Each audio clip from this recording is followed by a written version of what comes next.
The wind whistled through the trees, scattering leaves across the park. In the midst of the swirling chaos, a young boy struggled to fly his kite, battling against gusts that threatened to snatch it from his grip. "Enjoy your envious gaze," she taunted me over the phone, though she laughed as if it were all a big joke. "But I'm not that cruel, so I'll spare you. Why don't you hide in the bathroom? It might be less awkward for you." Her laughter echoed in my ear as she mocked me, and I could hardly stand it. This woman was the one person I despised the most in the world. No, in the entire universe. 13 years ago, she had stolen my husband away from me. Cutting ties with her proved nearly impossible since, unfortunately, this woman was my biological sister. As I held the phone to my ear, I chuckled softly after she hung up. "My name is Ruth, a 37-year-old divorcee. My marriage crumbled within 6 months, all thanks to my conniving sister. My identical twin, Rachel, and I look so much alike that even longtime friends sometimes confuse us. However, our personalities are complete opposites. I'm more reserved and introspective, while Rachel is assertive and often takes the lead. In academics, I excelled. Rachel shone in sports. She tends to blurt out whatever she thinks, saying things like, 'How can you wear such unstylish clothes?' People might think I'm not stylish either, since we're twins. That would be awful." Our strained relationship extends beyond home. Back in our school days, Rachel would bring trouble my way. I often faced harassment from other girls on my walk home. "Stop hitting on my boyfriend," they would yell, even though I didn't know them. "Not again, Rachel," I'd mutter. Whenever Rachel found someone she was interested in, she would steal him away, even if he already had a girlfriend. While the men were to blame too, Rachel's behavior was far worse. I, often mistaken for her, became an unwitting victim. Once Rachel got the guy, she'd lose interest, sometimes breaking up with him in a week. It was unreal. "Rachel, you need to stop this nonsense. Have you ever thought about how the other girls feel? And how I'm suffering too?" I asked her once. Her response was dismissive. "Jealous women are scary. Your boyfriend John is so dull. I doubt he'll cheat on you. Don't worry, he's not my type. He's not even attractive." The man she spoke of was my despicable ex-husband, John, who had left me without a second thought 13 years ago. We had grown close attending the same tutoring center. He was quiet, putting me at ease. His mother was a renowned fortune teller who ran a well-known fortune-telling house. We graduated from the same university and married 2 years later. I thought we'd spend our lives together, but 6 months into our marriage, John handed me divorce papers and said, "Please divorce me. I can't take it anymore. And I'm sure you know why." Sitting beside him was my sister Rachel, with a smug look on her face. Stunned, I stammered, I'm sorry." "I don't understand," I said. "Did I do something wrong?" "I don't remember anything." John slammed his fist on the desk, making me jump. "Really? You have the audacity to say that?" he shouted. "You've been cheating on me. Can you deny it after seeing this?" He pointed at the pictures spread across the desk. They showed a man and a woman entering a hotel together. My heart raced as I stared at them, but my confusion only deepened. It looked like my sister Rachel was the woman in the photos, not me. No, I protested. "That's Rachel, not me." Just then, Rachel burst into tears, sobbing dramatically. "Stop this. I can't keep lying to John anymore." John turned to Rachel with a soft expression. "It's okay, Rachel. Thank you for telling me." I was shocked as John spun a fabricated story. He claimed I had been cheating and disguising myself as Rachel to avoid getting caught. According to him, I spent my spare time at a hotel with another man and borrowed my sister's clothes to cover my tracks. He completely bought into Rachel's lies. "Rachel told me about your terrible track record with men," John accused. "Even when we were dating, she said you were fooling around with other guys." I tried to stay calm as I responded to my angry ex-husband. "John, are you serious? We've been together for years, and you believe a story from Rachel, whom you've known for only 6 months. Are you thinking straight?" John just glared at me in silence, seething with anger. To my dismay, Rachel took the opportunity to cozy up to John. "Despite your identical faces, your personalities couldn't be more different," John said. "Rachel always listens to my problems with patience and kindness. Maybe I married the wrong sister." Rachel's fake tears kept flowing, but I could see the sly grin on her face. She'd always had a way with men, even back when we were students. But as she got older, she shifted her focus. Now, she prioritized status and wealth over looks, and John, my ex-husband who worked at a major corporation and came from a well-off family, was a perfect target for her. She must have set her sights on him the moment I introduced him at our wedding. John had fallen for Rachel's charade completely, and I never imagined he could be so naive after all our years together. My feelings for him faded quickly. "You two are despicable," I told them. "Do whatever you want, but don't ever show your faces around me again." I held back my tears and filled out the divorce papers on the spot, throwing them at the two of them. Knowing my conniving sister, they probably hadn't yet started a physical relationship, so pursuing compensation seemed futile. Still, if it meant having them out of my life for good, I didn't care about the money anymore. Returning to my parents' house, I found them furious at my sister's actions, and they disowned her. When she heard about it, she was indifferent. "Oh really? I don't care," she said. "But if you're having money troubles, you'll be the ones begging me for help." "Okay, bye then." She treated even her own parents dismissively. I found out from a friend that my ex-husband and my sister married just 3 months later. I was too stunned to cry. I felt nothing. For the next 13 years, I never saw my sister or her husband. But one day, I got a call from an unknown number. I always answered for work, so I picked up, only to hear, hello, Ruth." I recognized the voice immediately. "I can't believe you have the nerve to call me Rachel," I said. Rachel chuckled. "Still holding a grudge? You're so gloomy, Ruth. Anyway, I have a favor to ask." With no remorse, she continued, "I'm pregnant. Of course, John's the father." "Ha, I thought you might want to tell our parents about their first grandchild since they won't listen to me." She had the audacity to order me around like that. "What are you so cheerful about when you've been disowned?" I shot back, but she just laughed it off. "How long do you think it's been?" 13 years. "I think you're the only one still holding a grudge," Rachel said with a smirk. "You're probably still living with our parents, right? I'll be the one giving them a grandchild instead of you." She had a talent for getting under my skin. "I'd love to see your envious face, but I'll spare you because it's too pitiful. Why don't you go hide in the bathroom when I come over?" she added with a loud laugh. I stayed silent as she spoke, and she hung up abruptly after saying she'd visit on the weekend. I kept the phone to my ear for a moment and chuckled at the absurdity of it all. That weekend, as I relaxed in the backyard, my phone rang. The caller ID was blocked, and I knew it was probably my sister. "Hey, unblock me already," I snapped. "Why would I unblock someone I don't want to hear from?" I shot back. "That's the point of blocking calls. Maybe you don't understand because you're too dense." I laughed sarcastically as something crashed on her end. "I've come all this way, and no one's home." "I told you I'd come today, didn't I?" Rachel shouted, clearly irate. "Huh, you were serious. I thought you were joking," I replied. "Besides, you hung up before I could tell you I don't live there anymore." Judging by her shaky, enraged voice, it seemed she was standing in front of our old family home, unaware that none of us lived there anymore. The commotion she was causing would likely disturb the neighbors, so I gave her my current address and hung up. About an hour later, the doorbell rang. I opened the door to find a sullen-faced Rachel and my ex-husband John. "You've got some nerve," she snapped. "And what is this place? Why on earth are you living in such a nice apartment?" Her eyes were bloodshot with anger as she glared at me. I understood her shock. My apartment was relatively new, located in a great neighborhood, and not cheap.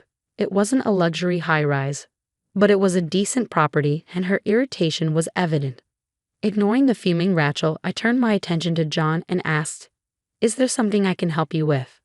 I told them, "The neighbors won't appreciate all this noise. Why don't we come inside?" As I led them into the living room, Rachel seemed surprised by the room's spaciousness. Her frustration was obvious, and I couldn't help but smirk at her reaction. My mother, who I lived with, was sitting on the couch silently observing Rachel. "Well, you said you had something to discuss," I said, feigning politeness. "I don't mind at all, but if I'm in the way, should I hide in the bathroom or something?" I added with a sarcastic edge. Rachel snapped back, "Never mind, I'm good." She moved closer to our mother and greeted her nervously. "Hi, Ma. Long time no see. I'm pregnant, so we were hoping to talk about whether John and I can stay here for a while." At my sister's audacious request, I nearly burst out laughing. "Wait, you want me to live with you too?" "No way. Have you forgotten what you did to me in the past? Absolutely not. Rachel interrupted. Ruth, just shut up. This house is still under Dad's name, right? You can't get remarried and you're still leeching off our parents. How pathetic for a single woman like you. Then she added with a smug grin, great job taking care of our folks. From now on, John and I will live here and take care of them. So can you leave? Oh, where's Dad? Is he at work? Seeing my sister's arrogance pushed me to my limit, but it was our mother who spoke first after listening quietly. Dad's gone. He passed away. Mom spoke those words softly, and the room fell silent. My parents had always taken my side during my divorce, even though it was Rachel's fault. My father, in particular, used to apologize to me, blaming himself for not raising Rachel better. I'm sorry, Ruth, he would say. It might be my fault. His regret deepened over time, and he struggled to keep working. Both of my parents were in their early 50s back then, and we were getting by on my income and Mom's part-time job. Later, Dad was diagnosed with cancer and passed away 10 years ago. Before he died, he said, "Don't tell Rachel anything. If she comes to my funeral, I don't think I'll make it to heaven." I said, echoing my father's words. Mom and I had not contacted my sister Rachel since then. We moved into this house 5 years ago after Mom injured her leg from overworking. Renovating the old house would have been too costly, and since it was built on a hill, it would have been difficult for Mom to navigate. Living in this more accessible home has helped her legs heal significantly. I tried to speak calmly, but the thought of Dad's passing brought me close to tears. I could see that Mom felt the same, her eyes glistening with unshed tears. But Rachel's response was predictably dismissive. Too little, too late. Besides, Dad's illness wasn't my fault. You're living in this nice place now thanks to Dad's inheritance, right? Where's my share? Don't I have a right to inherit?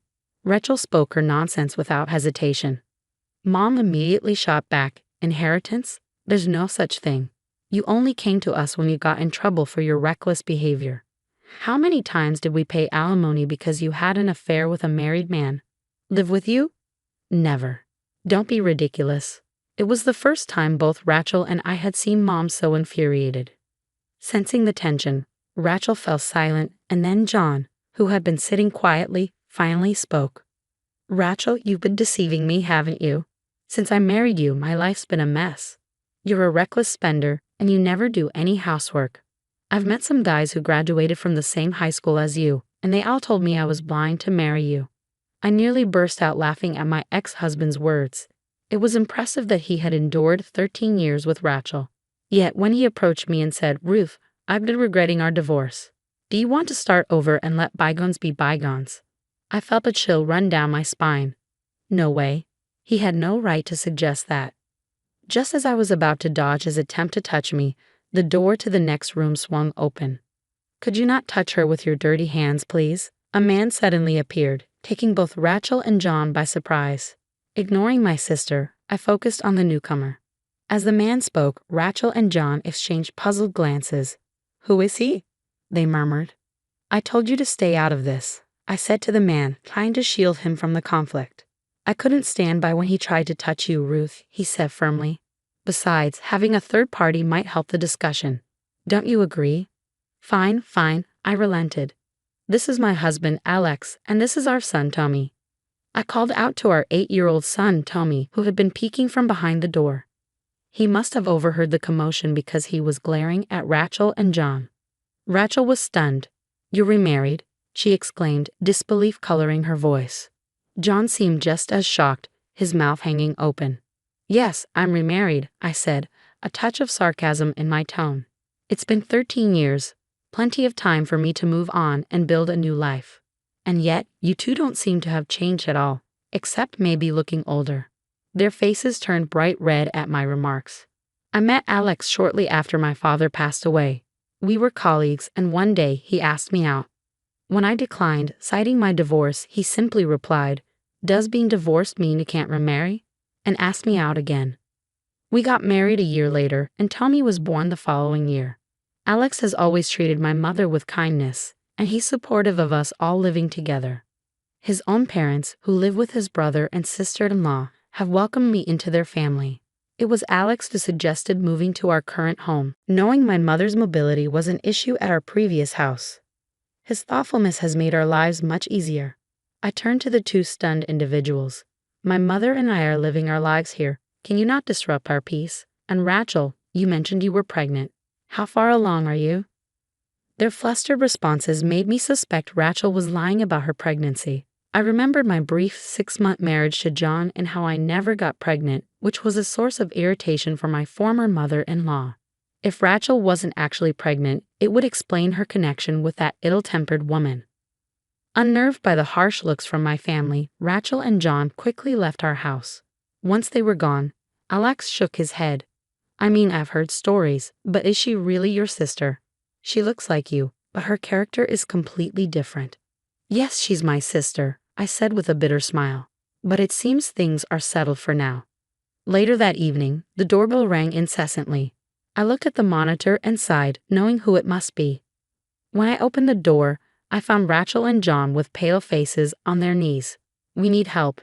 Can you lend us some money? They pleaded. Alex looked puzzled, but my mother and I shared a knowing glance.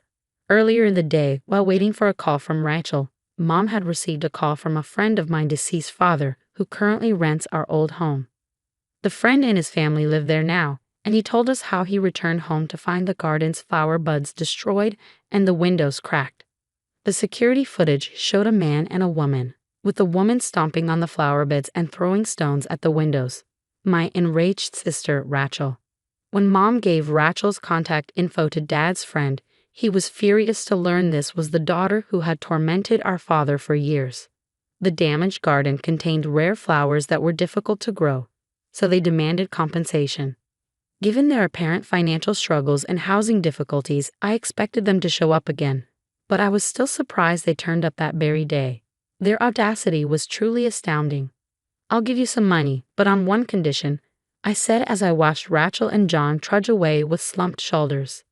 Seeing them leave, I couldn't help but laugh and think, serves you right. In their hands was the written agreement I had them sign, promising they would never approach me again in exchange for my financial help. Despite the vow, Rachel is still my sister by blood, so it's hard to fully sever ties. I know there may come a time when she will try to use legal means to approach me again. When that happens, I'm ready to fight back using the audio recordings I secretly made 13 years ago, which I now have as evidence. I have no intention of forgiving my sister and her husband anytime soon. A friend later told me that my ex-husband John had resigned from the large corporation shortly after our divorce and began working at my former mother-in-law's fortune-telling establishment. Given their family connection, he was paid a high salary, allowing him and Rachel to live in luxury. However, a few months ago, my former mother-in-law passed away unexpectedly, leaving John without his mentor. With no talent for fortune-telling, he tried to take over her business, but the establishment quickly failed. In their desperation, the couple claimed that a bracelet was a cherished creation of the late mother-in-law and targeted her loyal customers. A whistleblower exposed their deception, and the victims banded together. The couple found themselves overwhelmed by the backlash, and with no place to live or work, they came to me for help. Their audacity was beyond irritating. Given that the police are now investigating them, it's only a matter of time before they face the consequences of their actions. Meanwhile, we moved to a new home due to my husband Alex's job transfer. Can I really come with you? Mom asked hesitantly. Alex chuckled. Of course you can. You're an important part of our family, Mother. Even if you resist, I'll carry you over my shoulder and take you with us. Mom, hearing Alex's light-hearted joke, wiped away tears of gratitude. Grandma, you're crying again. Here, have a tissue, Tommy said, offering her a tissue. As I watched my family together, I was filled with gratitude for the happiness I had found.